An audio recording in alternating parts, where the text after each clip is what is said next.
Jesus Nazareno, sinasamba ka namin, pinipinto ka namin. Aral mo ang aming buhay at kaligtasan, Nuestro Padre Jesus Nazareno. Iligtas mo kami sa kasalanan, ang krus mong kinamatayan ay sagisag ng aming kaligtasan.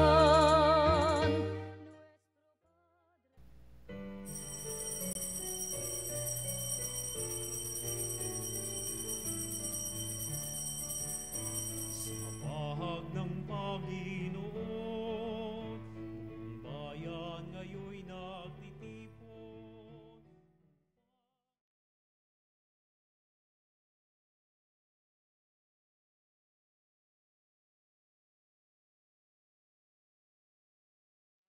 Kaligtasan, handog ng Diyos sa tanan. Tayo magdiwang sa ngalan ng Ama at ng Anak at ng Espiritu Santo. Amen. Sumainyo ang Panginoon. At sumainyo rin. Nais ng Diyos na ikaw ay pagpalain. Nais ng Diyos na ikaw ay sumagana upang ang biyayang tinatanggap mo ay dumaloy sa kapwa.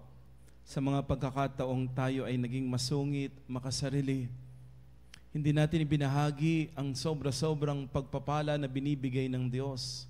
Magbalik tayo sa Diyos na walang hanggan ang kabaitan. Aminin natin ang ating mga pagkakasala. Tanggapin natin ang awa at habag ng Diyos. Inaamin ko sa makapangyarihang Diyos at sa inyo mga kapatid na lubha akong nagkasala sa isip, sa salita, sa gawa, at sa aking pagkukulang.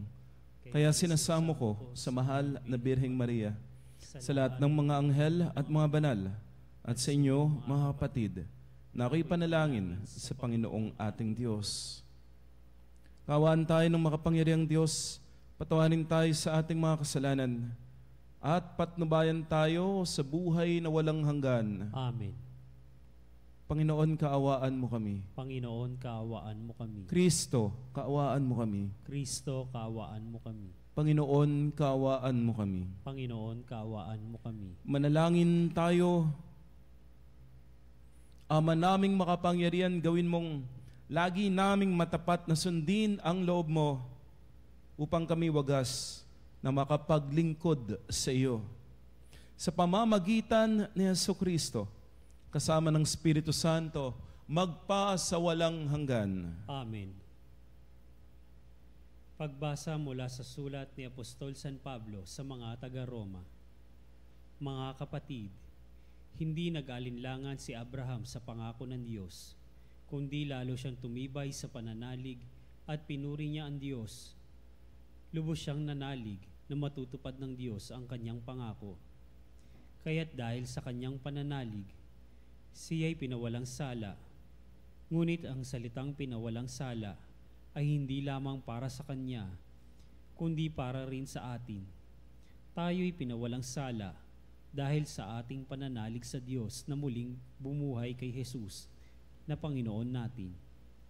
Ipinapatay siya dahil sa ating mga kasalanan at muling binuhay upang tayo'y mapawalang sala.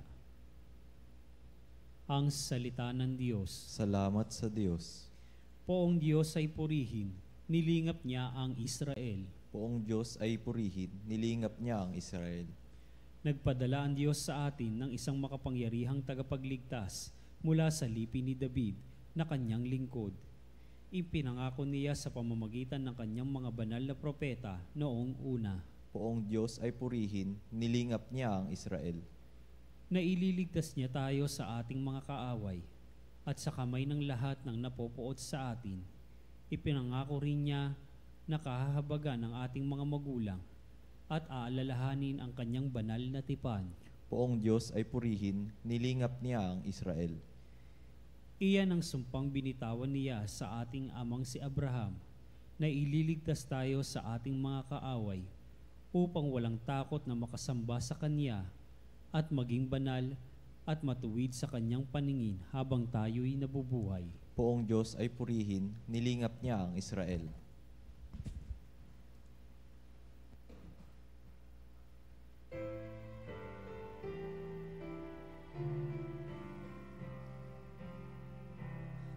Alleluia, Alleluia, kami ay gawin mong daan ng iyong pag-ibig, kapayapaan at katarungan. Alleluia. Sumainyo ang Panginoon. At sumainyo rin. Ang mabuting balita ng Panginoon ayon kay San Lucas. Papuri sa iyo, Panginoon.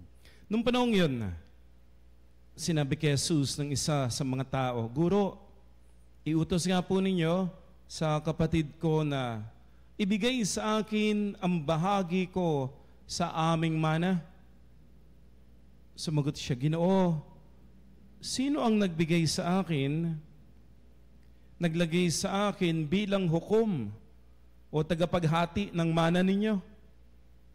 At sinabi niya sa kanilang lahat, mag-ingat kayo sa lahat ng uri ng kasamaan, sapagkat ang buhay ng tao ay wala sa laki ng kayamanan. At pagkatapos ay isinalaysay ni Jesus ang talinhagang ito. Ang bukirin ng isang mayaman ay umani ng sagana. Kaya't nasabi niya sa sarili, ano ang gagawin ko? Wala na akong paglalagyan ng aking ani. Gigibain ko ang aking mga kamalig at magtatayo ako ng lalong mas malalaki. Doon ko ilalagay ang aking ani at ari-arian. At sasabihin ko sa aking sarili, ayan, marami na akong ari-arian. Hindi na ako kukulangin habang buhay. Kaya mamamahinga na lang ako, kakain, iinom at magsasaya. Ngunit sinabi sa kanya ng Diyos, hangal, sa gabing ito'y babawian ka ng buhay. Kanino mapupunta ang mga bagay na inihanda mo? Ganyan ang sasapitin ng nagtitipon ng kayamanan para sa sarili, ngunit dukha naman sa paningin ng Diyos. Ang mabuting balita ng Panginoon. Pinupuri ka namin, Panginoong Hesukristo. Lunes sa ika-29 na linggo ng karaniwang panahon. Magandang umaga, mga kapanalig. Magandang umaga. Magandang umaga po. Mga kapanalig, nais ng Diyos na ikaw ay pagpalain. Nais ng Diyos na ikaw ay umunlad. Kaya lamang kapanalig, tandaan mo, bakit nais ng Diyos na ikaw ay lalo pang pagpalain? Kasi gusto niya ikaw ay talagang yumaman. Hindi lamang yumaman, bagkus totoong mayaman. Ikaw ba, mayaman ka ba? Pero totoo ka bang mayaman? Sabi pa sa Ebanghelyo, ano ba yung tunay na mayaman? Ang tunay na mayaman ay hindi yung maraming pera, maraming bahay, maraming sasakyan. Hindi. Ano yung tunay na mayaman? Sinabi naman po dito, ang tunay na mayaman ay yung mayroong kapayapaan. Yung merong tunay na kaligayahan. Ang tunay na mayaman ay yung tunay na nagmamahal. Kapanalig, ikaw ba ay tunay na mayaman? Nakikita mo ba ang Diyos na magbibigay sa iyo ng lahat ng iyong pangangailangan? Kaya bang iasa ang lahat-lahat sa Panginoon? Kasi may mga tao po, ang tingin sa Diyos ay kuripot. Kuripot ba katabi mo? Yung bang, may mga tao po kapag tinanong mo, kamusta ka na? Ano isasagot nila? Eto, kakaraos. Eto, kakatawid. Eto, buhay pa. Bakit ganun yung mga sagot nila? Kulang daw eh. Wala daw biyaya. Malas daw yung araw. Pangit daw ang araw. May mga taong tingin sa Diyos, kuripot. Kulang ang ibinibigay. Tapos may mga bata po, pag tinanong mo, anong pangarap mo? Sasagot yung bata, makakain lang po 3 beses ang araw, masaya na po ako. Ha? 3 beses ang araw, masaya ka na? Maganda yan. Sabi ko, kaya lang sabi ko sa kanya, kung ang pangarap mo ay makakain lamang 3 beses ang araw, huwag ka na mag-aral. Kasi kahit di ka mag-aral, palagay ko makakakain ka 3 beses ang araw. Punta ka sa amin, sa isla ng Binuangan. Walang namamatay sa gutom doon. Totoo naman ka panalig. Wala nga pulubi doon eh. Ewan ko kung may pulubi sa inyo. Sa amin, walang pulubi eh. Kasi ba't ka mamamalimos? Pwede ka namang kumuha ng isda. Manghuli ka ng isda. Apakadaling manghuli ng isda. Hindi ka mamatay sa gutom. Sa amin po, sa isla namin sa Binuangan, pag namatay ka sa gutom, sobrang tamad mo talaga. Sobrang tamad mo na talaga. Pero hindi ka mamamatay sa gutom doon. Kaya walang namamalimos doon eh. Ang tanong niya ang sabi niya, makakain lang po 3 beses ang araw, masaya na ako. Ang sabi ko doon sa bata na to, taasan mo pa pangarap mo, baka pwedeng mangarap ka, makakain ka ng merienda din. Hindi lamang agahan, tanghalian, hapunan, merienda din sa umaga. Merienda rin sa hapon, merienda bago matulog. 6 na beses na kain na yun. Taasan mo pa yung pangarap mo. Yung bang hindi lang ikaw ang kakain. Pati nanay mo, tatay mo, ayain mo, ililibre mo, pakakainin mo sa labas, kain kayo sa fast food, kain kayo sa mall, o kaya baka pwede, ipasya mo yung nanay, tatay mo, punta kayo sa magandang lugar, sa resort, baka pwedeng dalhin mo sa abroad, ipasyal mo. Kung magtaasan mo yung pangarap mo, maganda na yung pangarap mo, kumakain ka 3 beses ang araw. Pero kung nag-aaral ka, kung ikaw, may mga tao na nag-aalaga sa iyo at binibigyan ka ng pagkakataon na makaabot ng mga matataas na pangarap sa buhay, huwag mong sasayangin yung mga biyaya na binibigay na yon. Bakit ka binibigyan ng sobrang biyaya ng Diyos? Ang dahilan ng Diyos. Kaya sobra yung biyaya na binibigay sa iyo. Kasi nais ng Diyos, yung sobrang biyaya, anong gagawin? Ibabahagi mo. Kumbaga, ikaw pinagpapala ka pero hindi ka lamang pinagpapala, ikaw nagiging biyaya ng Diyos sa kapwa. Ikaw nagiging daluyan ng pagpapala. Daluyan ng pagpapala. At kapanalig kapag ikaw naging daluyan ng pagpapala ng Diyos, doon mo mararamdaman ang isang kakaibang saya, isang malalim na kaligayahan, isang tunay na kapayapaan. Kasi alam mo sa mundo na ito, nagmahal ka. Meron kang pagmamahal na binigay, meron kang pagmamahal na tinanggap. Sa buhay na ito, meron kang taong natulungan sa buhay na ito, meron kang nagawang mabuti para sa iyong kapwa. At higit sa lahat, alam mo sa mabuti na ginagawa mo, nakasulat sa langit ang iyong pangalan. Sinusunod mo yung kalooban ng Diyos. Iyon ang magbibigay sa iyo ng tunay na kayamanan. Kasi si Lord nasa puso mo. Iyon ang tunay na kayamanan.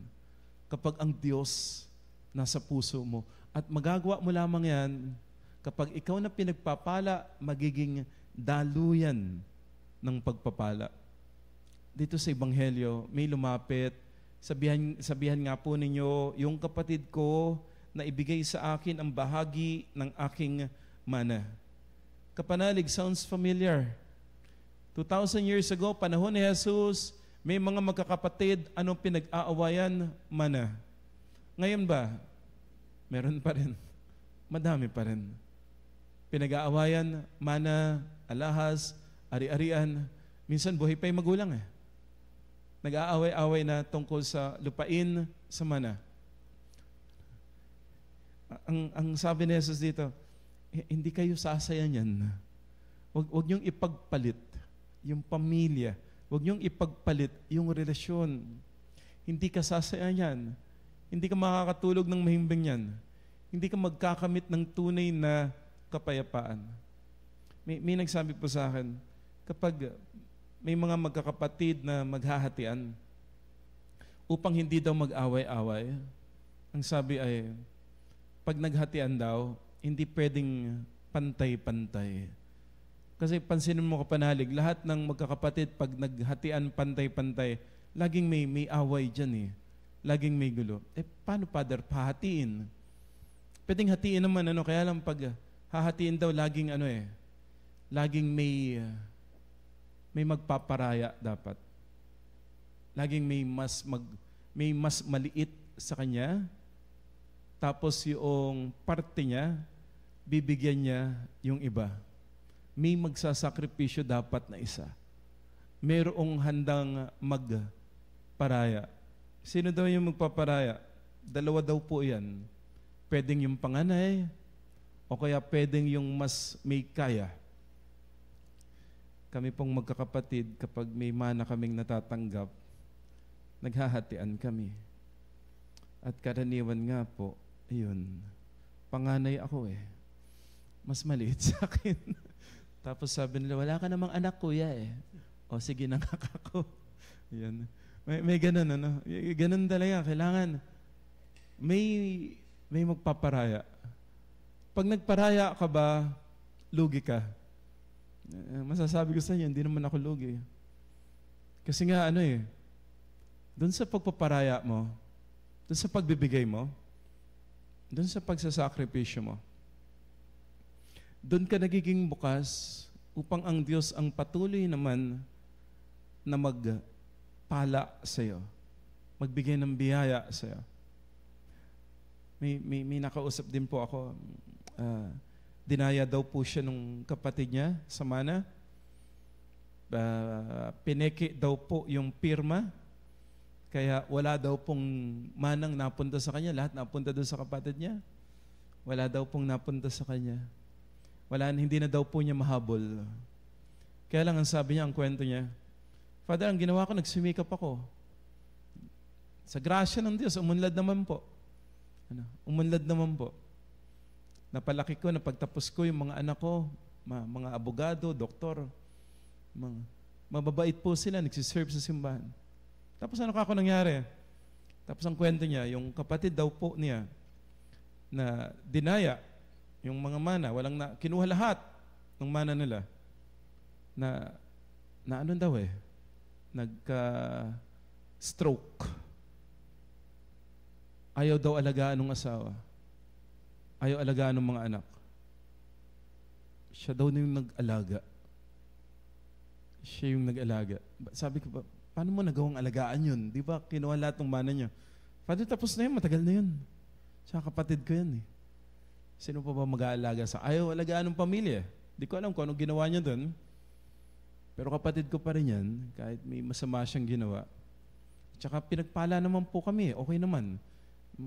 Okay yung pamilya namin. Kaya ko naman po siyang alagaan. Siya yung nag-alaga doon sa kapatid niya. Kapanalig, paligay mo, anong pakiramdam nun? Nung kapatid na nag-aalaga doon sa kapatid na may sakit, paligay mo, anong pakiramdam niya? Alam mo sagot, kapayapaan, kapanatagan. At alam mo din, lalo siyang pagpapalain pa ng Diyos. Dahil patuloy siyang nagpaparaya, nagsasakripisyo. At siya yung masasabi mo, na tunay na mayaman. Hindi lamang siya mayaman kasi umunlad yung negosyo niya. Hindi lamang siya mayaman kasi mababait yung mga anak niya at saka napagtapos niya yung mga anak niya ng pag-aaral. Siya'y tunay na mayaman. Kasi patuloy siyang nagmamahal, nagbibigay. Siya'y nagiging daluyan ng pagpapala ng Diyos. Kapanalig, naranasan mo na ba ang tunay na kapayapaan? Naranasan mo na ba ang tunay na kaligayahan? Naranasan mo na ba ang pagiging tunay na mayaman sa paningin ng Diyos? Nakatanggap ka na ba ng kayamanan na hindi nabubulok, na hindi mawawala, na hanggang sa kabilang buhay ay taglay-taglay mo? Sinasabi po sa atin ngayon ni Jesus ang paraan. pagpapalaing ka ng Diyos ng sobra-sobra. Huwag kang matakot na tumanggap ng sobrang pagpapala. Bakit? Kasi pwede mong ipamigay yan. Pwede mong itulong yan. Ikaw na pinagpapala, magiging daluyan ng pagpapala ng Diyos. Humanda ka sa isang kaligayahan at kapayapaan. Tanging ang Diyos ang makapagdudulot. Maging tunay na mayaman. Amen.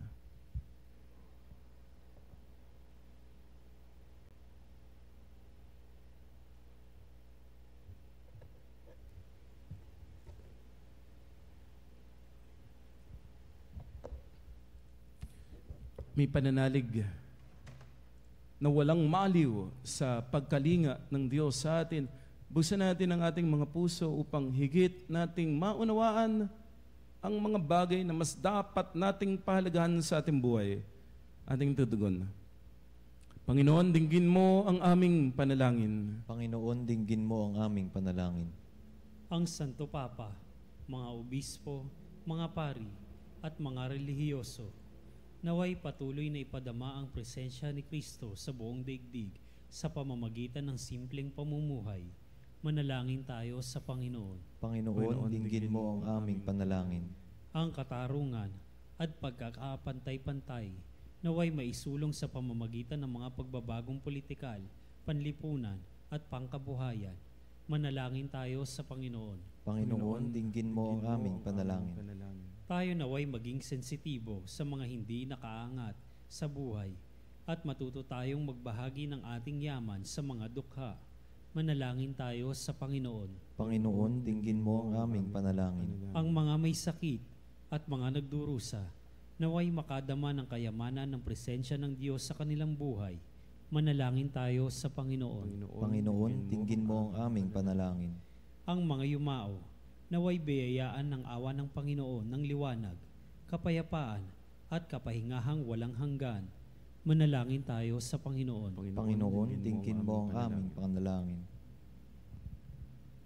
Ama naming Diyos, pinasasalamatan ka namin sa iyong napakaraming biyaya sa amin. Tulungan mo kaming may pananagutang gamitin ang aming mga ari-arian na nagmula sa iyo. Maging daluyan nawa kami ng iyong pagpapala. Hinihiling namin ito sa pamagitan ni Jesucristong aming Panginoon. Amen.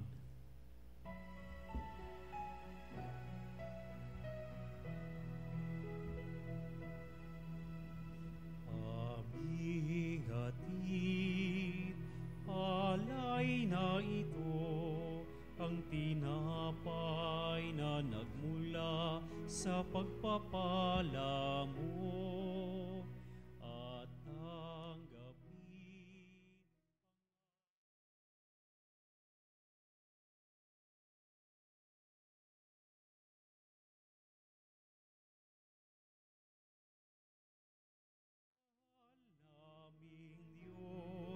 Inyong tanggapin ang munting alay mula sa amin. Buong puso naming hihintayin pagpapala na aming hiling. Manalangin tayo mga kapatid upang itong ating pag-alay, kalugdan ng Diyos amang makapangyarihan. Tanggapin nawa ng Panginoon itong paghahain sa iyong mga kamay sa kapurihan niya at karangalan sa ating kapakinabangan at sa buong sambayanan niyang banal.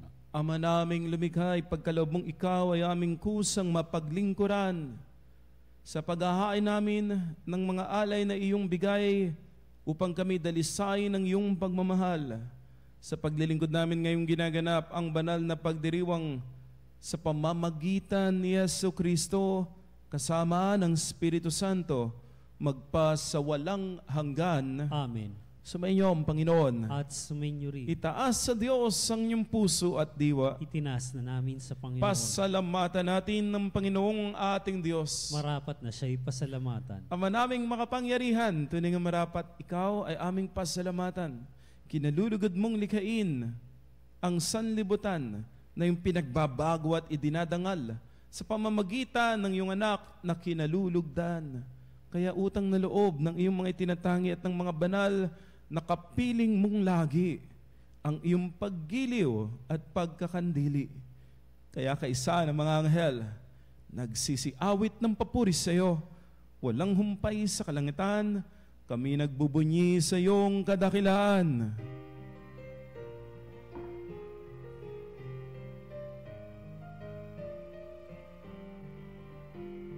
Santo, Santo, Santo, Panginoong Diyos na makapangyarihan, napupuna ang langit at lupa ng kalwalhatian mo.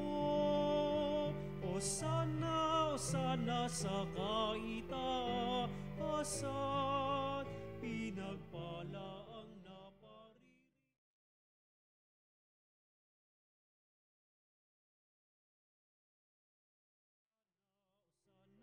Sa kaitaasan.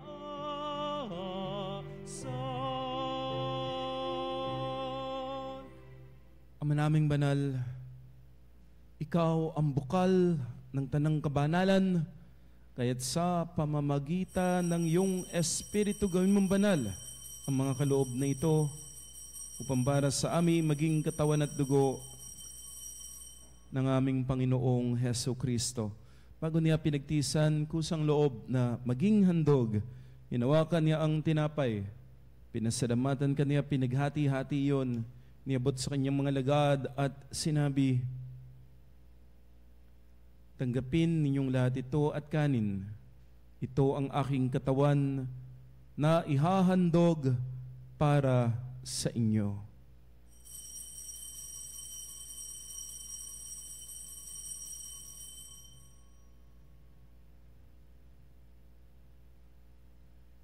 Gayun din naman, nang matapos ang hapunan, hinawakan niya ang kalis. Muli kanyang pinasalamatan. Inabot niya ang kalis sa kanyang mga alagad at sinabi,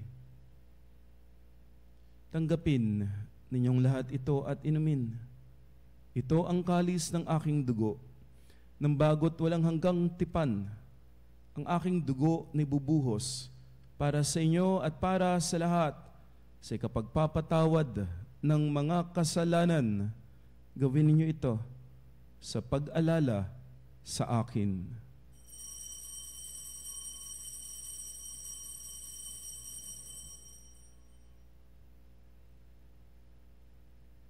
Ang misteryo ng pananampalataya. Si Kristo ay gunitahin, sarili ay inihain, bilang pagkaitinumin, pinagsasaluhan natin, hanggang sa siya'y dumating, hanggang sa siya'y dumating. Ang ginagawa ngayon, ang pag-alala sa pagkamatay at muling pagkabuhay ng iyong anak, kaya't inialay namin sa iyo ang tinapay na nagbibigay buhay, ang kalis na nagkakaloob ng kaligtasan. Kami nagpapasalamat dahil iyong minarapat na tumayo sa harap mo para maglingkod sa iyo. Sinasama namin kaming magsasalo-salo sa katawan at dugo ni Kristo ay mabuklod sa pagkakaisa sa pamamagitan ng Espiritu Santo. Ama, lingapin mo ang iyong simbahang laganap sa buong daigdig. Puspusin mo kami sa pag-ibig kay San Francisco, aming Santo Papa, na Honesto, aming Obispo at ng Tanang Kaparian. Alalahanin mo mga kapatid aming nahimlay nang may pag-asang sila'y muling mabubuhay, gayon din ang lahat ng mga pumanaw. Kaawaan mo sila't patuloyin sa iyong kaliwanagan. Kaawaan mo at pagindapatin kaming lahat na makasalo sa iyong buhay na walang wakas, kaysa ng mahal na Birheng Maria, Ina ng Diyos, ng kanyang kabiyak ng puso, San Jose, kaisa ng mga apostol at lahat ng mga banal na namuhay dito sa daigdig ng kalugod-lugod sa iyo, maipagdiwang nawa namin ang pagpupuri sa ikararangal mo sa pamamagitan ng iyong anak na aming Panginoong Hesukristo. Sa pamagitan ni Kristo, kasama niya't sa Kanya, ang lahat ng parangal at papuri ay sa iyo, O Diyos amang makapangyarihan, kasama ng Espiritu Santo, magpa sa walang hanggan.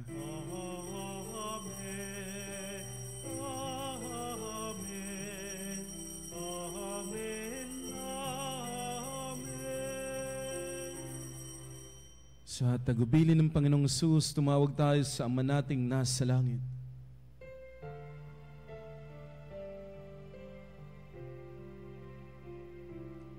Ama namin, sumasalangit ka, sambahin ang ngalan mo, mapasa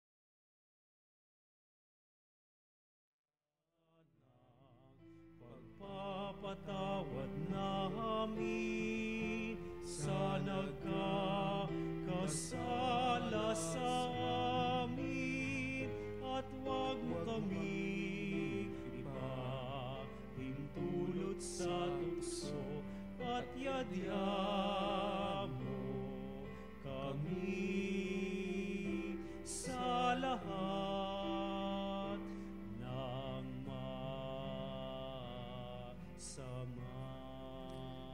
Iniling po namin kami iadya sa lahat ng masama, pagkalooban ng kapayapaan araw-araw.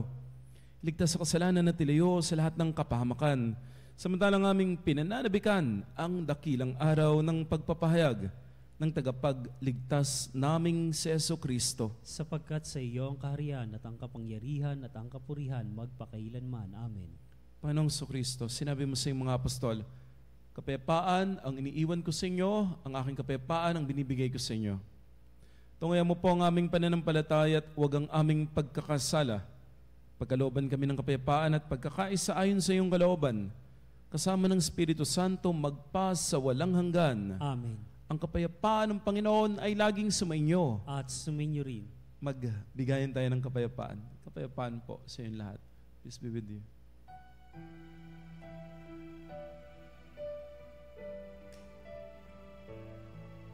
Kordero ng Diyos na nag-aalis ng mga kasalanan ng sanlibutan, maawa ka sa amin. Kordero ng Diyos.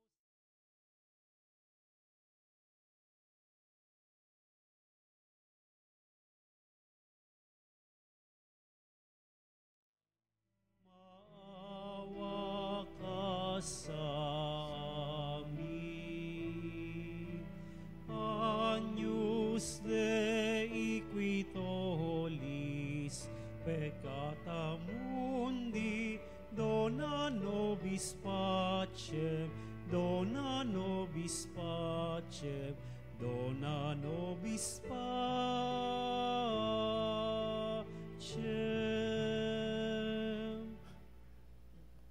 Mga ginigiliw, naririto si Kristo, ang kordero ng Diyos na nag-aalis ng mga kasalanan ng sanlibutan. Kapag kasama natin siya, hindi tayo magkukulang. Halina, tanggapin si Jesus sa banal na piging. Panginoon, hindi ako karapat-dapat na magpatuloy sa iyo, ngunit sa isang salita mo lamang ay gagaling na ako.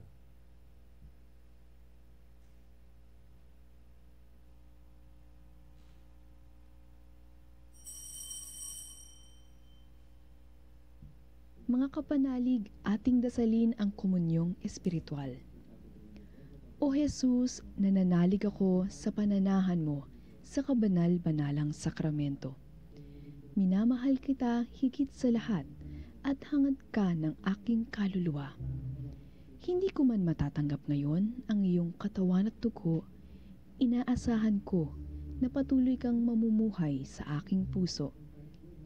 Naniniwala ako na narito ka at kaisa ka ng aking buong pagkatao. Huwag mong ipahintulot na mawalay ako sa iyo. Amen. Panalangin sa Birhen ng Katotohanan. O Birhen ng Katotohanan, Ina ni Jesus, ang nagkatawang taong salita, salamat sa iyong anak. Tinatanggap ko siya bilang aking katotohanan at kaligtasan.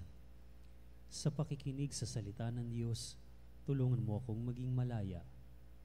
Sa oras ng hirap at pagsubok, linawin mo sa akin na nasa krusan tagumpay. Sa aking paglalakbay, akayin mo ako sa buhay ng paglilingkod at sa buhay na ganap at kasiyasiya. Kupkupin mo ko at ang aking mga kapanalig na nakikinig, natututo at nagmamahalan. O Maria, Birhen ng Katotohanan, ipanalangin mo kami. O Jesus, ikaw ang daan, ikaw ang katotohanan, at ikaw ang buhay. Iligtas mo kami. Amen. Manalangin tayo. Ama naming mapagmahal, gawin mong sa aming banal na pakikinabang kami ngayon ay iyong matulungan at mahubog para mamuhay sa kalangitan. Sa pamagitan ni Jesucristo, kasama ng Espiritu Santo, magpasawalang hanggan. Amen.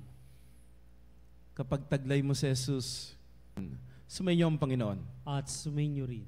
At pagpalain kayo, ingatan kayo, pagalingin kayo, ang inyong pamilya at mga mahal sa buhay ng makapangyarihang Diyos, Ama at Anak at Espiritu Santo. Amen. Naihaya ng banal na misa, humayo kayo sa kapayapaan, umiibig sa Diyos at umiibig sa kapwa. Salamat sa Diyos.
Salutaris hostia, Veceli pandis hostium, bella premur hostilia, narobur fer auxilium,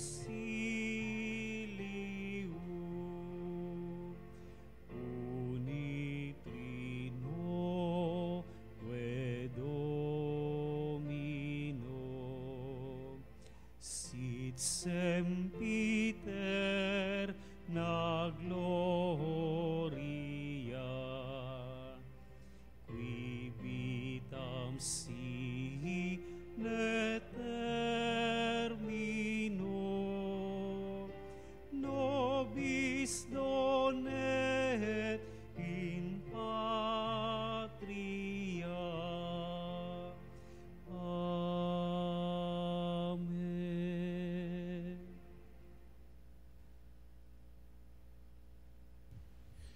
Mga kapanalig, bilang isang bayang tinawag ng Ama kay Jesucristo na pinagbuklod sa iisang katawan, tayo manikluhod at sumamba sa Panginoong Jesucristo sa kabanal-banalan na sakramento sa altar.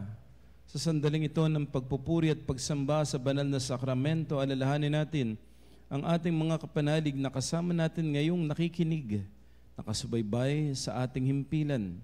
Lalo't higit ang ating mga may sakit at mga nakaratay sa banig ng karamdaman, ang mga nasa pagumutan at kanilang tahanan. Ang lahat ng tanging sa Diyos lamang umaasa ng kagalingan. Gayun din, pinapanalangin natin ang mga nanghihina sa kanilang pananampalataya, ang mga nakararanas ng matinding kalungkutan, takot at pangamba, ang mga nawawalan ng pag-asa at lakas ng loob. O Diyos, halina at kami tulungan. O Panginoon, magmadali ka sa iyong pagdamay. Papuri sa Ama at sa Anak at sa Espiritu Santo. Kapara noong unang, ngayon at magpasawalang hanggan. Amen.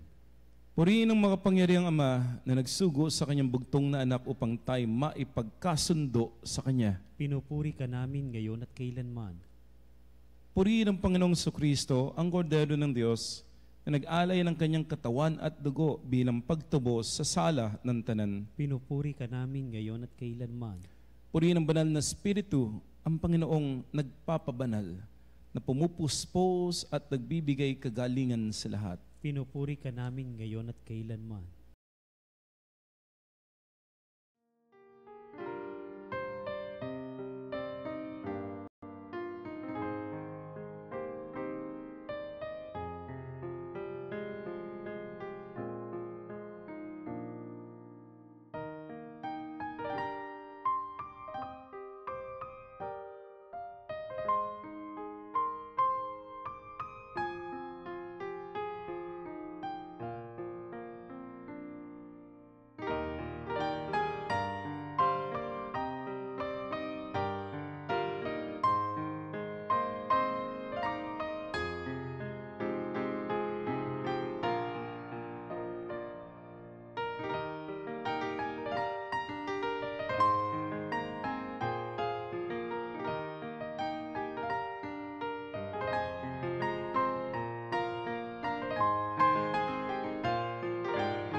Panalangin ng pagbabasbas.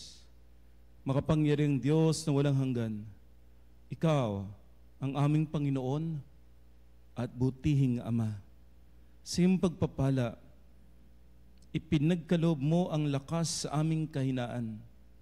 Tunghayan mo po ng may kagandahang loob ang iyong mga lingkod na may sakit at karamdaman, ang mga nababalisa at nawawala ng pag-asa, ang mga natatakot at nalulumbay, ang mga may matinding problema at pinagdaraan ng hirap sa buhay at mga nasa bingit ng kamatayan. Pagalingin at aliwin mo po sila sa kanilang mga karamdaman at ibalik sa kalusugan at kapanatagan ng loob upang mabatid nila ang iyong kabutihan at sila magpasalamat sa iyong banal na pangalan. Hinihiling namin ito sa pamamagitan ni Jesucristong aming Panginoon. Amen. Pangwakas na panalangin. Panginoon, nagsusumamo kami, dalawin ng tahanan na ito. Alisin mo na rito ang lahat ng makapanirang kapangyarihan ng kaaway. Mananawa rito ang iyong mga anghel na banal upang panatilin kami sa kapayapaan at sumaamin nawang lagi ang iyong pagpapala. Hiniling namin ito sa pamagitan ni Jesucristong aming Panginoon. Amen. Gawaran nawa tayo ng makapangyarihang Diyos ng kapanatagan ng loob at mapayapang buhay. Amen. Tantum ergo sacramentum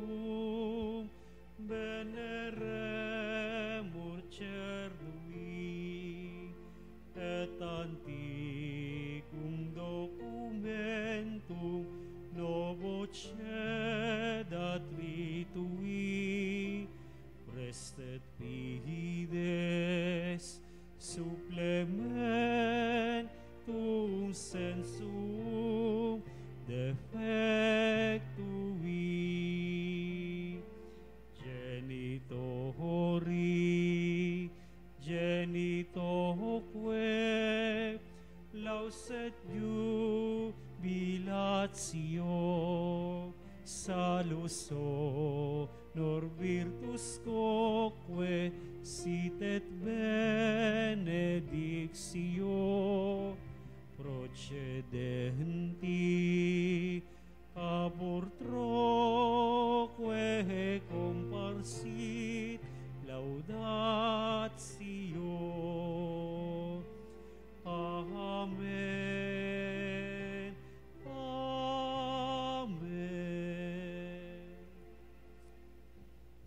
Panem de cielo prestis tieis, Omne delectamentum in se habente.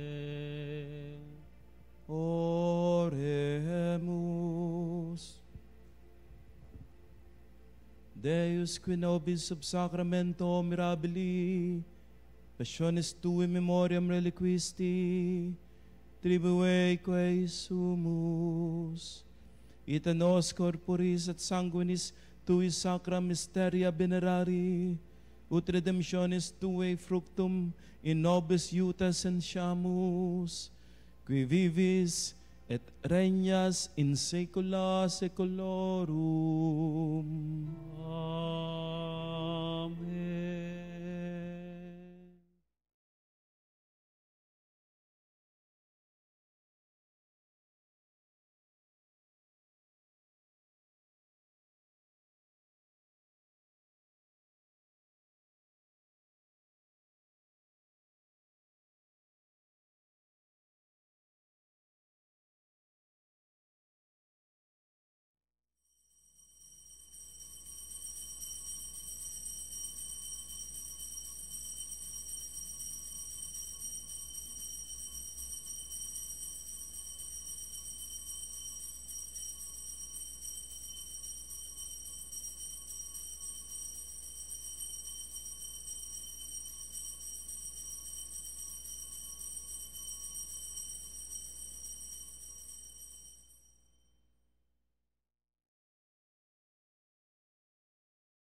Purihin ang Diyos. Purihin ang kanyang banal na pangalan. Purihin ang kanyang banal na pangalan. Purihin si Jesucristo, Diyos na totoo at tao namang totoo. Purihin si Jesucristo, Diyos na totoo at tao namang totoo. Purihin ang ngalan ni Jesus. Purihin ang ngalan ni Jesus. Purihin ang kanyang kabanal-banalang puso. Purihin ang kanyang kabanal-banalang puso. Purihin ang kanyang kaman-mahalang dugo. Purihin ang kanyang kamahal-mahalang dugo. Purihin si Jesucristo sa banal na sakramento sa altar. Purihin si Jesucristo sa banal na sakramento sa altar. Purihin ang Espiritu Santo ang mang-aaliw. Purihin ang Espiritu Santo ang mga aliw. Purihin ang dakilang ina ng Diyos, si Maria Santissima. Purihin ang dakilang ina ng Diyos, si Maria Santissima.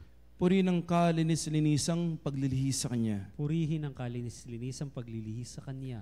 Purihin ang kanyang maluwalhating pag-akyat sa langit. Purihin ang kanyang maluwalhating pag-aakyat sa langit. Purihin ang ngalan ni Maria, Birhen at Ina. Purihin ang ngalan ni Maria, Birhen at Ina. Purihin San Jose, kanyang kalinis-linisang esposo. Purihin si San Jose, ang kanyang kalinis-linisang esposo. Purihin ang Diyos sa kanyang mga anghel at mga santo. Purihin ang Diyos sa kanyang mga anghel at mga santo.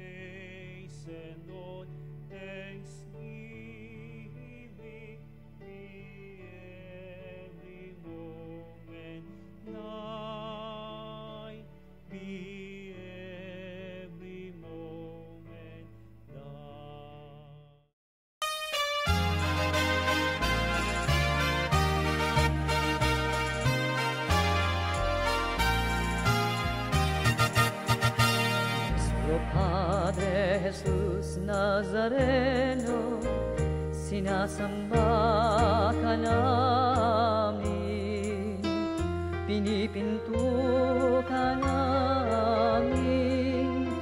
Aral mo ang aming buhay at kaligtasan, Nuestro Padre Jesus Nazareno.